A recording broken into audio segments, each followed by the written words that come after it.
હું બહુ જ ગરીબ ઘરમાં જન્મ્યો, 2 ટાઈમ ખાવાની તકલીફ, ઘરમાં સંડાસ નહીં, બાથરૂમ નહીં, ઘરમાં પંખો નહીં.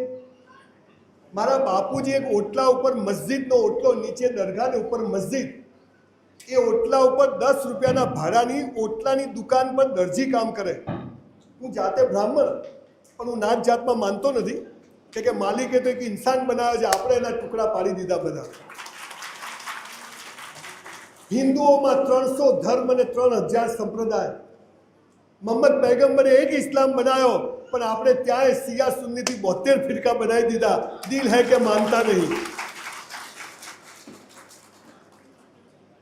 मुझे जनरली लोग दोबारा नहीं बुलाते हैं क्योंकि मैं पूरा करके जाता हूँ, પણ આશા કરતા હું કે તમે લોકો મને બીજી વાર બોલાવશો. એક ગરીબ ઘરમાં હું જન્મ્યો તો રેશન કાર્ડની પેલી ગાંઠોવાળી ખાંડ લેવા મારી બા મને લાઈનમાં ઊભો રાખે. પામોલીન તેલ, ગાંઠોવાળી ખાંડ, પેલો સાલો 5 કિલો ઉપર સહી કરાવે ને 3 કિલો આપે. હું રોજ સાલી શરમ આવે કે આપણે ગરીબ કેમ છીએ. તો મેં મારી બાને પૂછ્યું, મારી બા સ્કૂલ નથી ગઈ પણ મારી બા 500 ભજન મોઢે ગાય છે, ખબર નહીં માલિક એને કંઈક બક્ષિસ કરી હશે. તો મેં મારી બાને પૂછ્યું કે આપણે એક રૂમનું ઘર, સંડાસ બાથરૂમ નહીં, તળાવ પર જવાનું, આ શું, કેમ ગરીબ કેમ છીએ. ત્યારે મારી બાએ મને બહુ સરસ જવાબ આપ્યો. મને કે બેટા, પહેલા જન્મમાં આપણે સારા કામ નથી કર્યા. તો મેં કીધું હવે તો કે હવે સારા કરો. હું મારી વાહવા કરવા નથી આવ્યો કે જુઓ મેં કેવો આઈ એમ અ બિગ શોટ, પણ કુરાનમાંથી ઘણું શીખ્યો છું. કુરાન 3 વાર પદ્ધતિસર એનો અભ્યાસ કર્યો છું. એક હદીસ આપને કહું છું, ગીતા વાંચજો. ઇસ્લામ ખતરે મેં હે, તું ખતરામાં છે. ઇસ્લામ કદી ખતરામાં ના હોય. હિન્દુ ખતરામાં છે, તું ખતરામાં છે. હિન્દુ કદી ખતરામાં ના હોય. ધર્મગુરુએ નશો કરાવી દીધો, નેતાઓએ એમનો ધંધો ખોલી દીધો. એક સામાન્ય માણસ ગરીબ જન્મે છે ને ગરીબ મરી જાય. એનું કારણ શું? ઇસ્લામ ક્યાંથી ખતરામાં હોય? હિન્દુત્વ ક્યાંથી ખતરામાં હોય? પાયાની વાત ભૂલી ગયા અને આપણે ઊભા થઈ જઈએ છીએ. જિંદગી પૂરી થઈ જાય છે, આપણે લગ્ન કરીએ છીએ, ખાવાના ઠેકાણા નથી, કમાવાના ઠેકાણા નથી. બીવી આવી જાય, વરસમાં મુન્ના આ જાતા હૈ. અલ્લાહ મહેરબાની. હવે અલ્લાહ તો દર વર્ષે મહેરબાની કરે, તો ભાઈ દર વર્ષે તો લાલીઓ લવાય નહીં. આપણને ખબર જ નથી કેમ જન્મ્યા અને ખબર જ નથી કેમ મરી ગયા. હિન્દુઓમાં તો એમ કે છે 84 લાખ યોનિઓ પછી માણસ બન્યા. ઇસ્લામ તો એમ કે છે એક જ જન્મ છે, એવું જીવીને જા કે લોકો તને યાદ કરે. સારું સમજે છે કોણ? આખી વાત જુદી છે સાહેબ. એ 300 ધર્મ, 3000 સંપ્રદાયો, 72 ફિરકાઓ, માણસ ખોવાઈ ગયો. એક માણસને ખબર જ નથી હું કરું છું. ગરીબી, ગંદકી. સાહેબે બહુ સરસ વાત કરી. એજ્યુકેશન નહીં હોય ને તો સાહેબ ઇલ્મ પતી જશે. हमारी दास्ता तक न रहेगी इतिहास में. આપણે કોઈની ખોટી વાત નથી કરવી. ઇઝરાયલ તમે જુઓ, આટલો નાનો દેશ છે, ભણેલો છે, ગણેલો છે, ટેકનોલોજી છે. કહી દો અલ્લાહ અલ્લાહ. અરે અલ્લાહ તો બડા બાદશાહ है, પણ ભિખારીઓ કે लिए नहीं है. દુઆઓ કરવાથી અલ્લાહ કશું ના આપે, એ તો મહેનત કરવી પડે. ઘઉં વાવો તો ઘઉં ઉગે, બાજરી વાવો તો બાજરી ઉગે, ગુલાબ વાવો તો ગુલાબ ઉગે, અને કાંટા વાવો તો કાંટા ઉગે. ઈમાનદારી વાવો તો ઈમાનદારી ઉગે. प्यार मोहब्बत वाओ तो प्यार मोहब्बत उगे, અને તિરસ્કાર વાવો તો તિરસ્કાર ઉગે. કયો ધર્મ મહાન એ વાત? અરે હું મહાન છું. એ મોહમ્મદ પૈગંબરને કામ કરતા જોઈને પેલો હબસી મુસલમાન થઈ ગયો. આ મુસલમાન, આ હિન્દુ, એ બધું ભૂલી ગયા અને વોટ બેંકની રાજનીતિ ચાલુ થઈ ગઈ. હું શું કરવા આવું ભાઈ? મારે મુસલમાનો વચ્ચે શું કરવા આવું?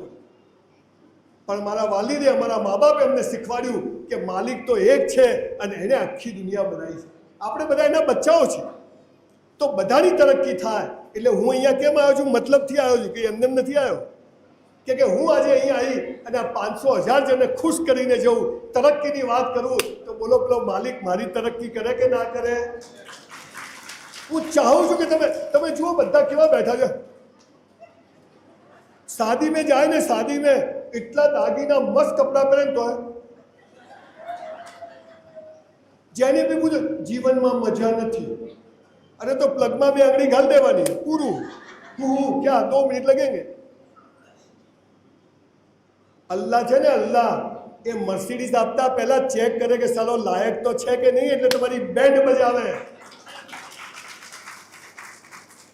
અને એ મારો અલ્લાહ છે ને, ઈશ્વર, એ મરદની મૈયતમાં જાય પણ બાયલાની જાનમાં ના જાય. અને મરદ બનવું પડે. તો મરદ કેવી રીતે બનાય એ હું તમને કહેવાય. તમને મહિના પહેલા ખબર હતી કે હું અહીં આવીશ? મને ખબર નથી. મારે આજે એક પ્રોગ્રામ છે મારા ઘરે જ. ભાઈનો ફોન આવ્યો કે ભાઈ અમારો સમાજ છે. મેં કીધું ચલો ભાઈ હાજર. એ ગરીબીમાંથી હું જ્યારે અહીં પહોંચ્યો, દુનિયાના 15-20 દેશોમાં ફર્યો, આવા 2500-2600 પ્રોગ્રામ આખી દુનિયામાં કર્યા, કોઈની પાસેથી પૈસા લીધા નથી. અને લઉં છું તો એક સારા કામમાં વાપરી દઉં છું. અમારો ધંધો નથી, મને તો માલિકે મારી औकातથી વધારે આપી. પણ હવે નાउ લીવ ફોર ધ સોસાયટી.